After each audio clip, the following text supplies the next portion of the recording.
welcome to another episode of They've Been Doing It All Day, Sir. I'm Ben. And I'm Chris. And this week we've got a lot of topics to look forward to, so let's get stuck in. How's your week been, mate? Yeah, not been too bad, actually. Been a busy one. A lot of chaos on the trains again.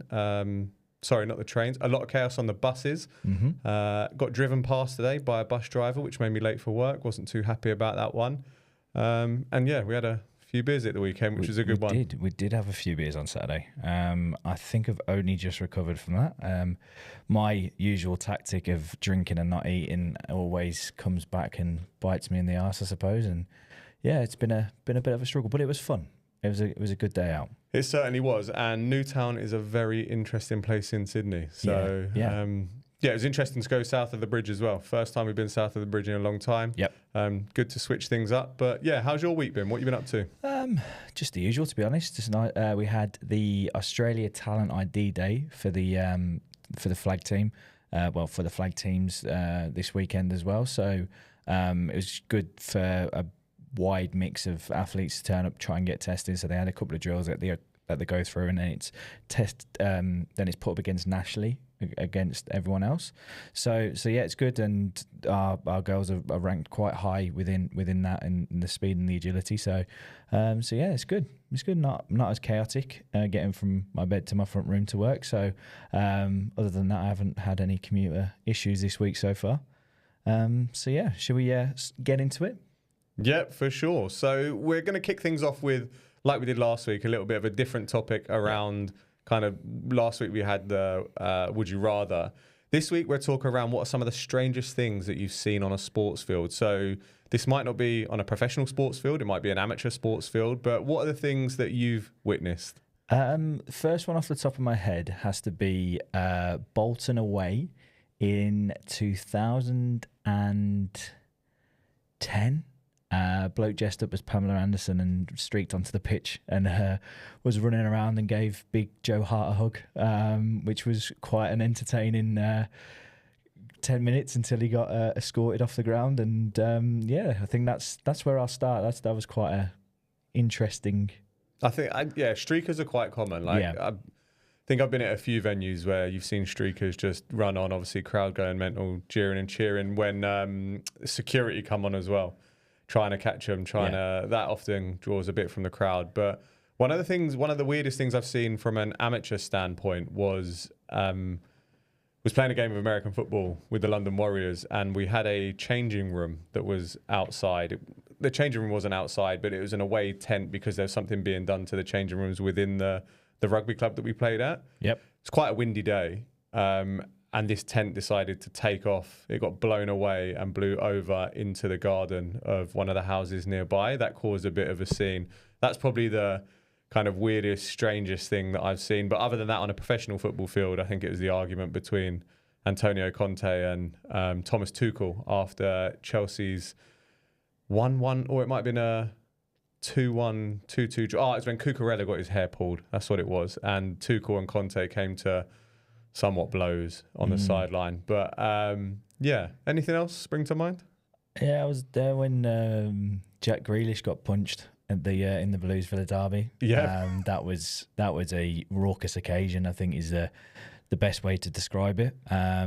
Very much you get embodied into the atmosphere of what's going on, and he was very much the pantomime villain, and someone had a few extracurriculars and a few pints and decided he needed to take things into his own hands and punch Jack Grealish, and obviously he goes on and scores the winner and we end up losing 1-0. So not a bad way to get revenge, I suppose. I suppose, and I think he ended up saying that it was the best day of his life at one point, which has probably now been beaten by winning the treble with City. But but no, yeah, that's another strange one. Amateur side of things. It's just the usual when everyone gets hit in the nether regions. I think that's always quite amusing. Been on the receiving end a couple of times myself, and it's never nice. But it's never nice if it's you, but it's always quite funny if it's someone else. Yeah, certainly. I suppose sticking with the Birmingham City theme and kind of keeping with following them. How'd it go over the weekend? Had a game against Reading, I believe. Yep, drew 0-0 with Reading. Absolute snorefest. You're watching that on the bus home. I actually. I was. Yeah. I wasn't too far from falling asleep on the bus as well. It was not very entertaining in the slightest. But we beat Bradford last week, and we're going to Wembley, so nice. That's good. Do you reckon you'll sell out Wembley? Yeah, been given 36,000, so you'd expect us to be able to sell out that. And then we've got a home game against Leyton Orient tomorrow morning as well. So again, I'll be up watching that. They've been doing quite well at the moment. Is it the game in hand that you mentioned, or I don't know at this point. The amount of, I think we're going to end up having another one because we're supposed to play Blackpool on the weekend that we were in the final. So we're going to have another game in hand, and we've got 2 games in hand already with over Wrexham and Wickham. So yeah, we're playing Leyton Orient, who are on a bit of a run. We beat them 1-0 away earlier on in the season. So I don't know whether the cup run has taken a little bit out of us, and the highs of that has taken out a bit of steam, but hopefully return back to winning ways tomorrow morning. How about yourself? How are Chelsea getting on? Oh, terrible. Do you know what? I didn't bother watching the game. It was on at 4:30 a.m. and I think it was, in fact, no, it was a 4:30 in the UK kickoff, which means it was a 3:30 a.m. game over here. Wasn't getting up for that, and then I wake up in the morning to see lost 2-1, and Villa's 2 loanee signings in Rashford and Essential is it Essential? I think that's his name. Yeah, have scored both their goals, assisted and scored in both their goals, and it was an 89th minute winner. And the keepers had a howler. Yeah, it seems to be a bit of a running theme with your goalkeepers this season. I said it a while ago that we've got the worst goalkeeper in the Premier League in Sanchez, and then Jorgensen, whatever his name is. Again, it just shows how much I don't follow them at the moment because there's just no passion to get up in the morning or keep an eye on what's going on when results are going so bad. And it may come across like a plastic fan, but it's just not worth the time and the effort. When Chelsea might be successful again, I might get involved, but do you know what? I must admit the NRL is quickly taking over as one of the bigger passions of mine when it comes to sport. And I think the access to times, being able to watch it during the day on a Saturday, Friday night, all that sort of stuff does help. But it's just a shame because who knows what's going on with Chelsea Football Club. Terrible at the moment. Yeah, it's we've spoken about it previously. You do lose that attachment to it, and you do feel a little bit disorientated from it all, and trying to keep up with it. But nah, I completely understand about that. And then talking about things getting up early. So talking about getting up early for things. Six Nations. Six Nations. Now, I didn't get up early for this. I tried to, the England game I'm talking about, I tried to avoid social media when I woke up in the morning and maybe watch it back. Didn't happen. Wasn't successful. I ended up finding out the score. Great result for England. We're going to dive into it a bit more detail in a second. But it's just one of those things, again, like, you want to get up and watch it, but like, what impact does it have on the following day? And especially with kids, I can't just go to sleep at whatever time during the day and hope that I'll be able to then catch up or whatever. I've got to try and carve out some time to watch it at a different point. And I managed to, which was good, but I didn't get to watch the other two games. I didn't get to see Italy against France, or I didn't get to see Wales versus Ireland. But which game should we talk about first? Let's go in order. Let's go Wales, Ireland, England, Scotland, and then with Italy, France. Yeah, sure. So obviously Ireland walked away with a victory. As I mentioned, I didn't get to watch it, but I did get to see the highlights. I watched the highlights earlier today. And to me, like, my quick summary of it, of what I think I saw, was Ireland were pretty much in control in the first 10, 20 minutes. Then they got the yellow upgraded to red card. And there's a period of 20 minutes where they had 40 men on the field.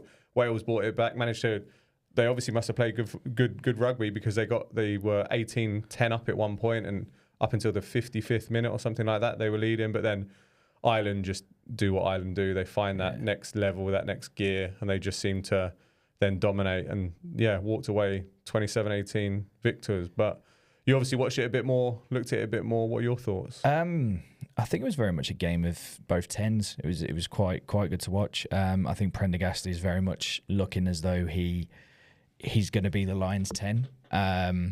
He's just been so consistent with it, and with how he's playing as well. He's so calm. He's got an absolute rocket of a right foot as well, which is helping out defensively. The thing that I have picked up on, that he's leading the Six Nations with missed tackles though, with 15.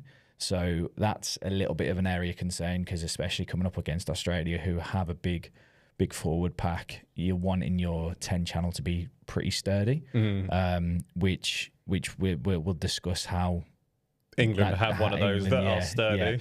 Yeah. But one of the things that really impressed me about him was, even though they only kicked off a few times, but were those really short high kickoffs he was doing. Gives time for the forwards and the backs to get up and win the ball. So it's not a case of an automatically losing the ball at the kickoff. There's a big chance of winning it, and it counted a few times. But from an analytic point of view, Wales' front row started really strong. Their front three were incredible. You heard it on commentary so many times. They put in a shift and a half. They were everywhere. They were at every breakdown. They were there making the meters. Will Griff-John, I think, was the standout number 3 for his cameo appearance for, I think it was about 50 minutes he played.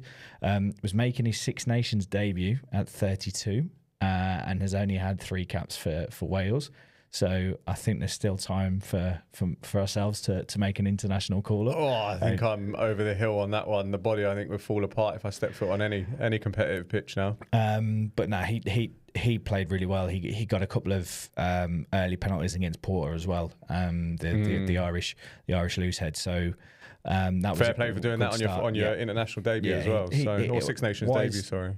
I think he played for Sale as well. So he had a bit of experience there, and having Gareth Anscombe back in as at fly half, the Welsh media had been coming out and screaming for a Welsh 10 to be playing. They had a centre playing in at 10, and they brought someone back, and he made an absolute sort of different with that part. But I think you summarised the game up quite well. It was definitely a red card as well. I saw that on the highlights. Clear, helmet to helmet, same height as the attacker. Didn't really do anything to mitigate his level. No. And it's one of those ones that definitely can cause damage to both parties. So you can see why it's ruled out the game. Yeah. And similarly this weekend, for the people back in the UK that might be listening, there was a incident in one of the Super Rugby games this weekend where similar incident happened. 2 people. Someone was diving for a try. Someone came in with a low tackle. They collided heads. But ironically, in that, there wasn't even a card. But they were both badly concussed. So it just goes to show maybe the player that did. I've forgotten his name, but the player that did make the tackle has now been cited and probably will get suspended. But I think the yellow upgrade to red card is probably the best way to go about it, ensuring safety for everyone, making sure people are off the field getting checked, but also to give time for the referees to check things properly.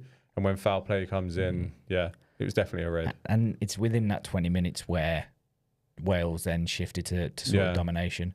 Their play was a lot more fluid, which was really good to see. But the combinations between the backs and the forwards was a lot better than it had been in previous weeks. They had just the final pass and a couple of mistakes killed them. They had such a better chance to get a lot closer to Wales. Unfortunately, they didn't. But there was just class throughout from Ireland. It started with, I think it was Ringrose, did an unbelievable 50-20 down the sideline where he just nuzzled it. But it was just in the Irish half. He nuzzled it down the line and it went out in the 22. And then also Prendergast did a pretty awesome one as well, which could be looked at as a little bit of a turning point of the game. They were deep in their own half and he just clears it, spirals it to the 22, and then Ireland are on the front foot. What I think it was their second try was arguably the best. The little chip through to James Lowe.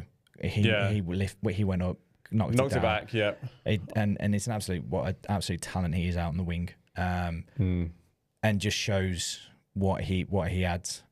Interesting, because I'm sure we're going to talk about Scotland in a minute, and just these international wingers that seem to come from different places. Southern Hemisphere wingers, mad, and they're actually quite good, believe it or not. And I think it was Gibson Park who actually kicked it over to him. So there's two Kiwis in green joining up. And then talking to people of other potential other nationalities, there's a man called Bundyaki that he's Irish now. He is fully Irish. He's just got his citizenship. But I saw a picture of him just before he came on, and then a picture of him after his. It's not really a cameo appearance, but he came on for however many minutes, and he looked like he had been in a war. Yeah, it just.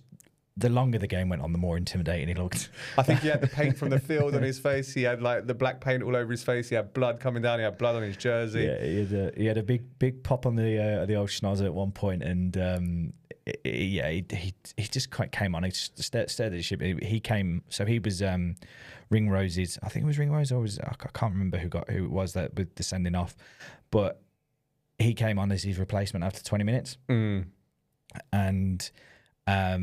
He just started the ship. He was at breakdowns. If you watch, go watch it back. He's celebrating every little thing from that. He won a couple of key jackals, and he was just sublime when he came on. But Wales nearly had a chance to pull it close at the end. It was deemed a knock on. Lost control of it as he was going to put it down. He actually put it down short, which again was the right call. And I just love how the referees are heard by the stadium crowd. They can hear everything. There's no confusion, and it just clears everything up. But Ireland's still on for the Grand Slam. They are. They've got the Triple Crown now. So they've beaten England, Scotland, and Wales. So they've got the Triple Crown, and they're on for the Grand Slam. But the way France played. We'll get onto that in a bit about what could potentially happen. But I think it's coming down to bonus points. I think it's coming down to bonus points. But Ireland on for the Grand Slam. And then the next fixture that came along was at, what's it called nowadays? Allianz. Allianz I don't like it. It's always Twickenham, and it should be Twickenham. But naming rights for stadiums, we could probably talk about at some other point. But I think England massively got away with one. Massively. Again. You look at the first half, and I think England were only down in Scotland's 22 twice. Once they scored, and that was immediately after Scotland scored in the first 5 minutes. I think it was good that we retaliated the way that we did, and we managed to get down there. But the second time was just before half time, and then the ball was so slow through the hands. The crowd started getting frustrated in the second half, but it was just like it was forward pick up, forward offload, run in, boot away, exit kick, not get that fast. Scotland caused more pressure. Then the only time that we did start putting it through the hands, Marcus Smith breaks away, gets down there. I thought he probably could have passed it earlier, and then he gives it to Lawrence out on the wing. He tries a flick pass, or it was someone that tried the flick pass, and that was the only 2 times we ended up down in there. I don't understand why he just doesn't run with it every time he gets it. Like with the way that the kicking game is, if you give him the meters to attack, he's gonna cause issues. He's very much like that break that you talked about is very much sort of comparing him and Trbojevic, Turbo. When Turbo's playing fullback, he comes through and he's at first pass into the hole. He's on that shoulder straight away. And you just look at some of the key stats from it. The meters gained or meters ran was 322 compared to 517 of Scotland. Yeah. Scotland carries that they had 160 carries. England only had 79. That's ridiculous. And then you go to the kicking, 36 kicks from hands compared to 25. You touched on this last week or the week before about England's poor exit kicking, and that's what led to the first try as well. It's just unnecessary at times. Yeah. Everything just seems to be a kick. Scotland were bad at it as well. It could be territory. It could be the way that the sport's leaning, but Scotland so many times when they were 5-10 meters within their own half, they'd do a deep kick, and I get it. You've got Marcus Smith at fullback who didn't. I think they were trying to put pressure on him. He didn't come down with many. Let's be honest. So it might be a good tactic from that, but if it knocks off your own hand, it's a scrum, and then it's change of possession. You surely wanting to commit to the ruck, go through the phases. It's there to be able to do, and it just kills it so many times with this end, and you could hear the Twickenham crowd just booing, and that was at the end of the first half, the start of the second half, and into the middle of the second half. And you could tell they paid a lot of money to go and watch that. And it was not entertaining. I mean, look, at the end of the day, England did get the win, which is the most important thing. And some say the outcome is better than kind of the process in which you get there. But I've got a question for you. Now, they showed Van der Merwe's, the try that was scored, Scotland's first try, and they showed it from a camera angle at the side. And I don't know if you picked it up, but I thought Van der Merwe's pass was slightly forward. If you look at it, I don't know whether you picked it up, but he was just behind the 50 halfway line when he passed it, and he motioned. It looked like he motioned forward, and whoever ran onto it, I can't remember who danced around a few people. Looked like he caught it beyond the 50 and it looked forward. One to look out for if you go back and watch it, but I thought it was forward and questionable. I didn't pick up on that. But that's how it goes. Is what classes as forward pass? Is it like the hands? Is it because if he's running, his just natural momentum will I think it looked like his hands were going forward. Okay. No, I didn't pick up on that. That's a good little. Go and take a look. But one of the most costly things for Scotland, like I thought they were very good throughout, but it's like they struggled when England's defence I thought was pretty good this week. Actually, there were times where it was a bit all over the place, but when it needed to be solid, down on the goal line, down like inside the 10, it was solid, and they were physical, and they forced Scotland into a few errors, few handling errors, few knock-ons, few passes here and there. But I think the biggest thing that cost Scotland was the accuracy of Finn Russell's kicking. 0 for 3 on the conversions. That's 6 points right there. And that's it. Any of that. And to be fair, the last one, no, it's the first one that was. You slot it 99 times out of 100 and he missed it. And at that point, obviously, you're thinking, it's not going to cost us, but it's come back to bite him in the arse. And the cameraman for the last one was terrible. You only saw it like after the event happened. Well, did you see the uproar about that as well? Was the spider cam in the way? No. The referee. So with the kick, you have to have it in line where the try was scored. And apparently, which I did look out for, the referee moved him 2 more meters towards the touchline. Yeah. If you look at where, because Van der Merwe did step in and try to get as close as he could. But where he does put it down is probably just outside the 5 meter line, and then the referee bumped him over. So there was a little bit of that. Yeah. Again, I agree. England's defence was very good, but when it's sporadic and when it's counter. When it's against a counter attack, they're just at 5s and 6s, like they're all over the place. That's been an issue, and that's how I think the Scotland and its won, because it was all over the place. As I said, against France as well, it's that trying to adjust to a counter attack, and it's just not there, unfortunately. For Scotland's third try, though, I thought that McDowell ran a great line off the arse of the ref. I thought he used the ref too, and he just cut through the middle of England. And at that point, you're like, it was a great line, great run. Incredible. You see his orange jersey in the middle of the referee, and he runs straight behind him. But from a defensive point of view, no one's looking at him. No one would have been able to see where he came from. That was incredible. Incredible sort of kicking. Just an incredible sort of position and line ran. Defensive work is I did.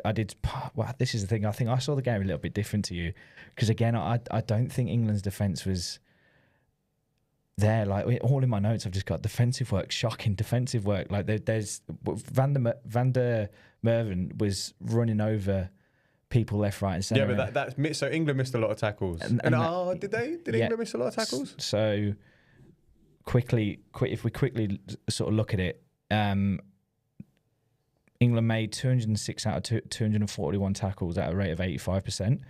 Scotland, 91 tackons out of 101 at a rate of 90%. Again, that just shows where the possession and where the attacking intent was. But then the question boils down to, why couldn't Scotland finish it off then? That's very true.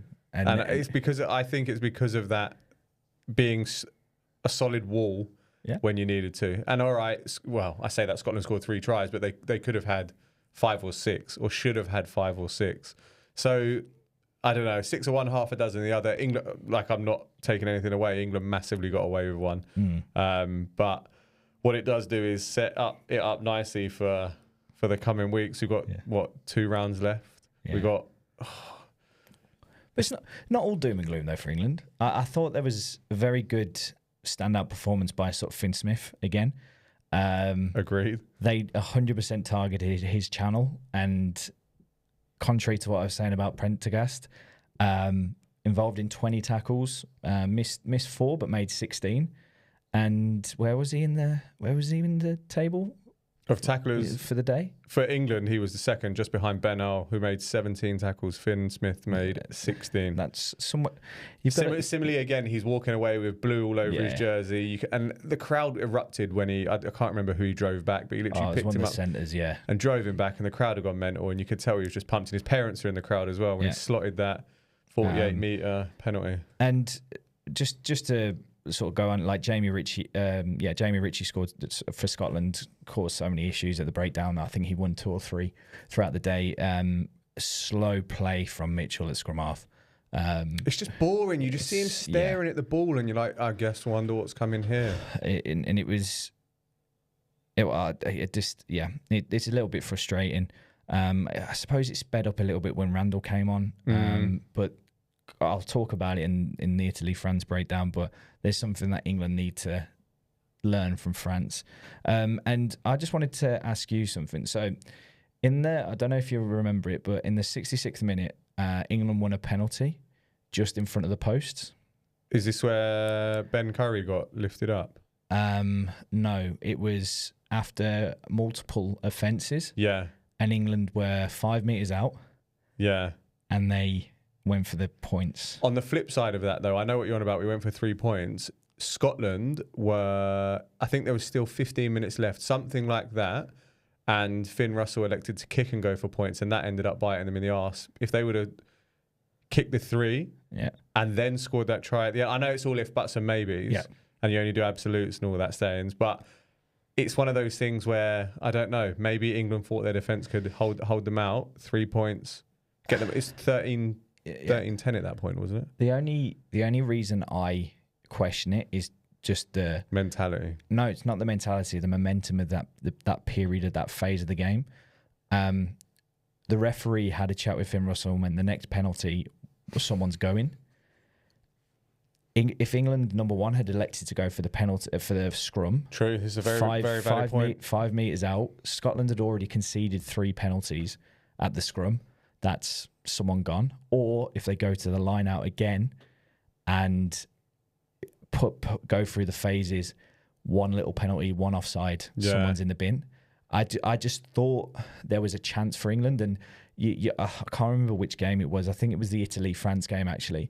They had a very similar position in scrum, and you can create an overlap so quickly from a scrum at the set piece. If you use like an 8-9-12 combination and have your 10 looping, you can create 3-on-2s, and you can. Well, did you see England overlaps. try to recreate? The Scottish defence.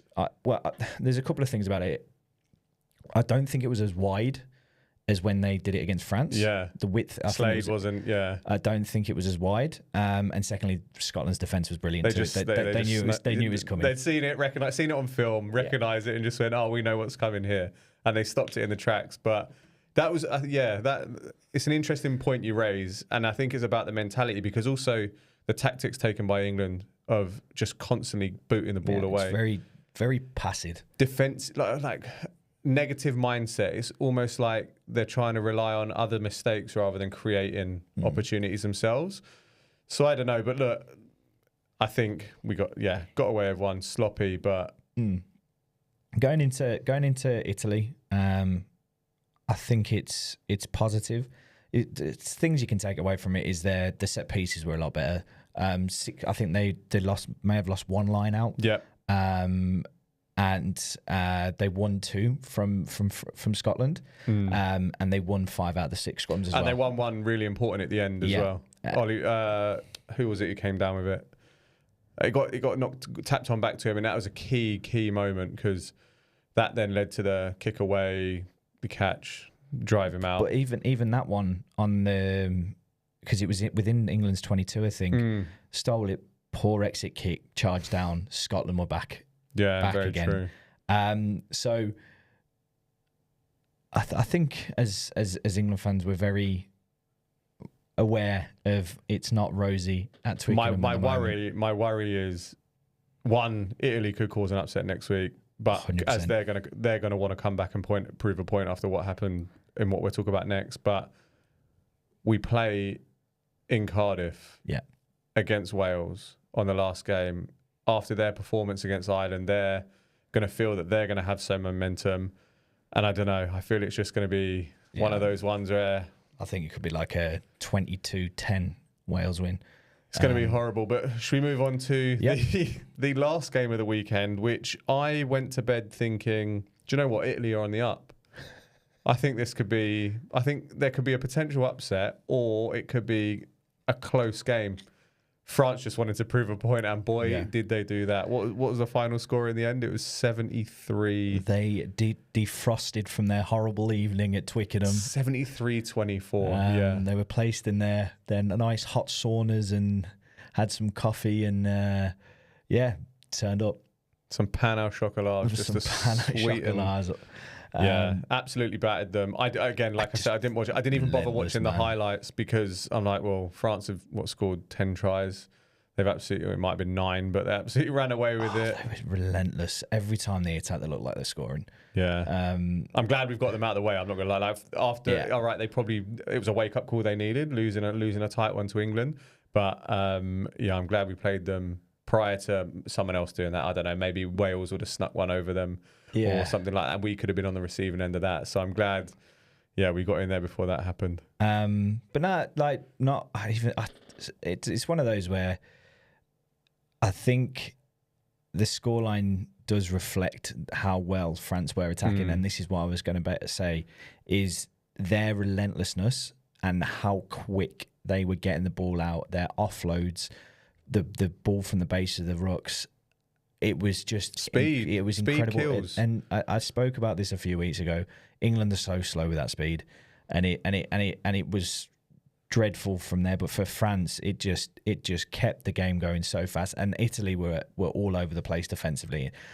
But flipping it, Italy were incredible going forward as well. They've got some brilliant talent attacking wise. To be fair, coming away with 20, 23, 24 points isn't nothing to be sniffed at when you're playing a France team that are fairly good defensively as well. Yeah, and the point that I made was their try on the 60th minute, Italy's try on the 60th minute, is why England should have gone for the scrum in the 60th minute of their game. Is they're able to ship it out. They had an overload, and they scored from it. France is one of the things I've picked up massively is France's line-out maul was unstoppable. They are some big, powerful boys. They did it a couple of times in their own 22 and still drove it 10, 15 metres. And England need to attack Italy. They can't do this kicking game. They should take a leap out of France's. I wonder if Italy are going to come about with some weird old tactics again to unsettle like they did when they didn't contest the ruck or whatever it was incredible. A couple of years ago. But I don't think we've ever seen anything like it since. But I mean... The ladder, bloody hell, I'm so used to being in Australia. It's called a ladder over here. It's actually, it should be referred to as a table. The table, the Six Nations table. I mean, France's points differential is absolutely shot up. Massive. 91, but I mean, Ireland are top on 14, France sitting in second with 11, England on 10. It's got to be, it's between those three who wins it. It's coming down to bonus points. If France beat Ireland, last round of the Six Nations, then it could be anyone's. But England have got to get 2 bonus point victories minimum. They can't get any more than 2 bonus points victories to maximise any more points. But you get what I mean. In order to stand a chance of winning the tournament, they need to get maximum points out of both games. Yeah, and let's see if they can. We'll find out. So we'll certainly review those fixtures next week once we know what happens. But from one England to another, the ICC Champions Trophy. Yeah. We've discussed a lot about England's white ball cricket, and we were sitting on the bus on the way home on Saturday, and I was like, wow, England have posted 351. I don't think Australia are going to chase that down. And you were constantly badgering like, oh, it must be a road if Ben Duckett scored 163. Imagine what they're going to do. Blah. I was like, nah. Wake up in the morning and they've knocked it off with 5 wickets to spare. But like 4 I think 9 balls to go, something like that. And what was par for that? Par must have been 370, 380. I'd have said 400. I reckon like 390, 400. Yeah. Both England, Australia left runs out there. I think Salt, Root, Brook. Middle order. Brook is in the worst form of his life at the moment. Considering I thought the guy was the next Don Bradman, I think that might cause some controversy. But he's on an absolute slump in form at the moment, and it leaves England with a lot to do in that group.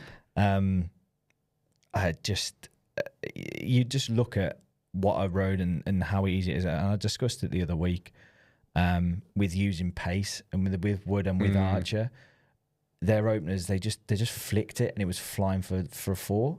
They didn't barely have to do anything. They just got the bat to ball and it was hitting the boundary so fast. Then Khan and Livingston came on and slowed the tempo down a little bit. But it was just constantly going. And also you can go straight to the point of, as we made, catches win matches as well. Archer dropping, who was it? Ingles, whatever his name is, the English guy. I think it was Carey he dropped, actually. Was it Carey? Yeah. I was just looking because at the moment, well, not at the moment, but in Australia, everything's in kilometres an hour. And I was like, well, I saw something that Mark Wood was bowling consistently at 150 kilometres an hour, 93 miles an hour. They both were clear in 90s. They were bowling fast. Yeah. But on a road... Maybe they're just preparing to come over here. I don't know. But then it's against Australia again. So we'll see. Yeah. Carey was incredible in the field. Oh, what a catch. What a catch to remove Salt. 2-3 catches he took. He's a natural wicket keeper, though. Yeah. So the guy can catch. Like, there's no doubt about it. But to get himself in a position where he's one arm up in the air, catching the ball, to remove one of your openers. Yeah, very good. And you can never keep Glenn Maxwell out of a game. He's always there. He's always there to hit the winning runs. There's this aura about Australia when it comes to white ball cricket, right? We've spoken about previously that is this the changing of the guard? They've lost a lot of big names, and then they just seem to put on a performance. But I think what will be telling for them is when they play South Africa. England at the moment are in a bit of a bad patch. Let's see how they go up against South Africa, who opened up with a win against Afghanistan, which. It was expected. I think South Africa do look strong. England have got to beat them to progress. I can't see it happening myself, I think. Bavuma's in a fair bit of form as well at the moment. I think he's got, they said, two or three 50s in his last 3 innings. And he's just knocking them at the top of the order. And they've got the pace in Didi. And unfortunately, at the time of recording this, it's still up in the air Group B because, we've only gone through 1 round of fixtures. But in Group A, New Zealand and India have qualified. I boldly said that Pakistan would get out of that group, and then first fixture of the tournament, they got slapped up by New Zealand, sent packing. They lost to India pretty convincingly the other day. India looked good, as we thought they might. India, New Zealand is the final game of that group to decide who finishes top. But I think we could potentially be seeing an India, New Zealand final, all dependent on the order in which, like, who plays who in the semi-final. Because I think South Africa, whoever plays Australia from our group, should Australia make it through, will likely be favourites against Australia. Yeah. And then whoever plays South Africa, I feel, will be the stronger of the two. Even if Australia feel at top of the group, I still think South Africa are the stronger team out of the two and will cause more of a problem to India or New Zealand, if that makes sense around what I'm saying. So we'll just see how it goes. But thoughts moving forward. Who do you think is going to win it from here? India. They look so good. I'm sorry. They just have everything. They have batters who can make runs. They've got bowlers who can. I've absolutely loved seeing Mohammed Shami back as well. Causes problems. It's an India win for me. I think unless Australia just doing Australia, like this is when they're the best. Is when they're massive underdogs, and that's when they end up winning. Like they were massive underdogs at the World Cup, going into that final. They were massive underdogs at the T20 World Cup as well. So. We'll see how it goes. But impressive from India. They turned over Pakistan, set them a total of 244. and bowled them out for 214. So, yeah, I think trophy's got India's name on it, unless anything... Well, saying that, we've just suggested that they're going to win it, so something will probably happen in the next week, which means they won't. We'll see. But we'll see what happens. Well, this last weekend we saw the end to the NRL preseason challenge. Some interesting things to take from it. I know we've mentioned previously that we're not going to take too much from the NRL preseason, but there were some teams that put out some strong lineups. Yeah. And didn't do too well. I mean, we're talking about the Sea Eagles. They played against the Penrith Panthers on Friday night at Leichhardt Oval. It was a 6 o'clock kickoff on a Friday. The weather wasn't great. No. Manly still didn't put out a lot of their big names, but they did have Ruben Garrick, who's been named, who Seabold came out and said he's going to start in the centres, or was it on the wing that he said he was going to start? Centres. In the centres. So he was playing, Kohler was playing, Nathan Brown had a run out, Bullymore had a run out, who scored. Bullymore loved the guy, absolutely loved the guy. I think he doesn't stop. No, he doesn't. He's a great guy. And talking of Manly Sea Eagles, we actually got a shout out from Matt Lodge. The one and only Matt Lodge. One and only Matt Lodge. So for reference, one of our mates runs a boxing podcast, and he was at an event, a training event, and was interviewing him, told him about us, and yeah, he gave us a shout out. So head over to our Instagram to have a look at Matt Lodge giving us a shout out. And we also better say, like, it's nice of him for allow us to use his studio as well. Our mate who does the boxing podcast. So yeah, that's what we're filming in now. So yeah, so cheers for that, mate. And still boxing. And so give it a like and a subscribe. Indeed. But I thought the Sea Eagles, look, it was a bit of a nothing game. I think the biggest thing to take from it was the fact that the Panthers have a backup to Nathan Cleary. I don't know the guy's name, but he just so accurate with his kicks. Jerome Luai, who I think is the case of when he goes, he just, whether it was along the floor or kicking out to the wing, it was pinpoint. And look, we said last week that Panthers are going to put out a C team, and they actually turned Manly over, beating them 38-22. But for me, one of the biggest standout performance for the Sea Eagles was Raymond Vaega on the wing. Animal. Absolute. But to be fair, I think this pre-season has shone in Willett's favour as well. Like to score that first try, it was a very athletic try to score. Yeah, dive over in the corner. Also, there's a lot of hate out there at the moment for Ruben Garrick, which I don't personally understand. Nah, neither do I. I think he had quite a solid season last year, and the right-hand side of the Sea Eagles' defence was a little bit shaky, but a centre can only be as good as his winger and defence sometimes, and that's got some questions around it. But no, what you were saying, absolute cannonball of a human being. Yeah. Do you know what? We've got some power. I think bringing in those big boys in Takiaho, who else has come in? Tavanga, who unfortunately couldn't play because we think one of his friends passed just before the game, so wasn't involved. But it seems like there's a lot of power going forward for Manly, and that's without the powerful runs of Trebojevic. You got Tom Trebojevic, you got Olakwatu in there. Do you know what? Like, as much as we lost to the Panthers, I'm really excited for round one. I think I'm buzzing to get to Brookie Oval, to get up there in the Ken Arthurson, giving it large. But one of the biggest, I think, shocks of the round in the last weekend of the preseason was the Roosters, who put out They had a very strong team.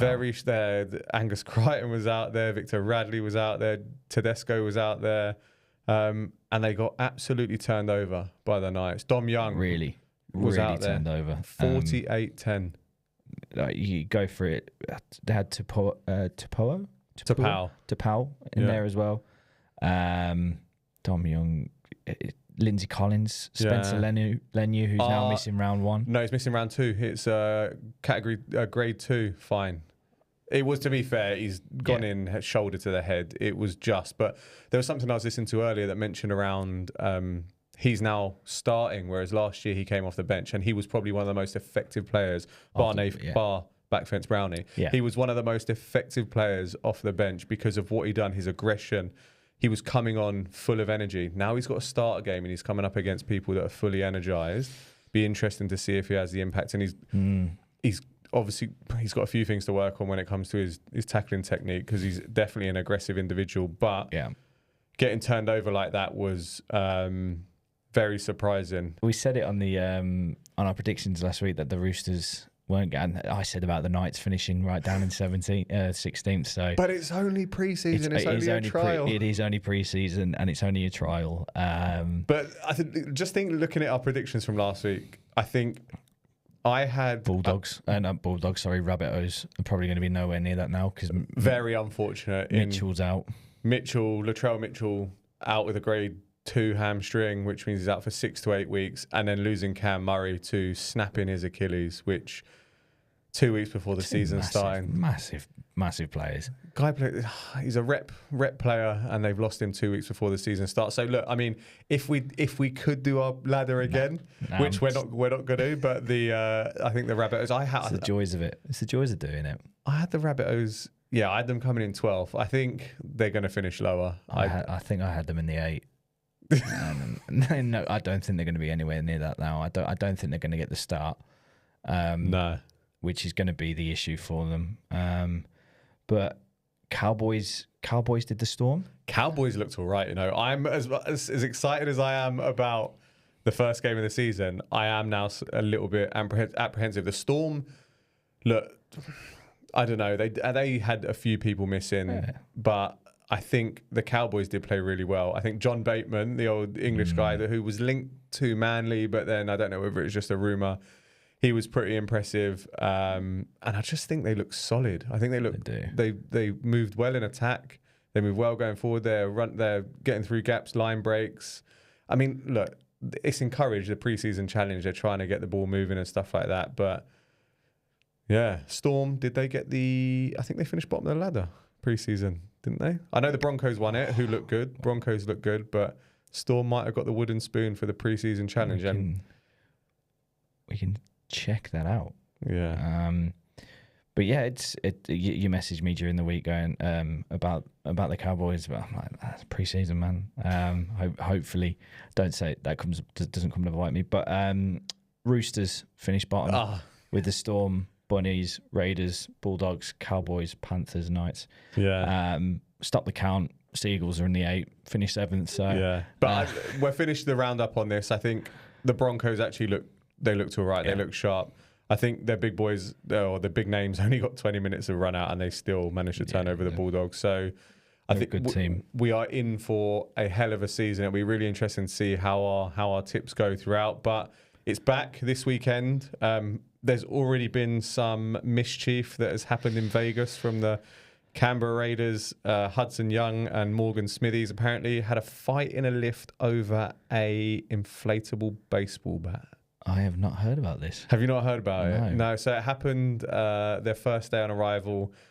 I didn't read into it too much, but I've listened to a few or watched a few Instagram stories about it. Basically, they're allowed out on their first night in Vegas, which I don't know. Get it out of the system. Get it out of the system. And the two of them have had a scrap in a lift in the hotel. Fortunately, it didn't involve any public or any damage or anyone getting hurt. Yeah. They had to get broken up by security, but they were made to, which I think is a very, very good move. They're made to come out and publicly apologise because of, not just for themselves, but I think for the sport in general, trying to break the market in America. It's not a great look. I mean, I don't know whether anyone would care about it in America, the fact that they've had a fight in Vegas, but it's certainly not, from an Australian audience looking over to Vegas, it's not great for the sport if two players from one of the teams involved have kicked off. So scrap. Yeah, so it's not gone too well, but we've got a couple of fixtures. Well, there's 4 fixtures on this weekend. 2 of them involving NRL teams, and then the other 2 to try and promote the sport across the pond in America, and then also bring the British game over. There is the Australian women, I think they're called the Gillaroos.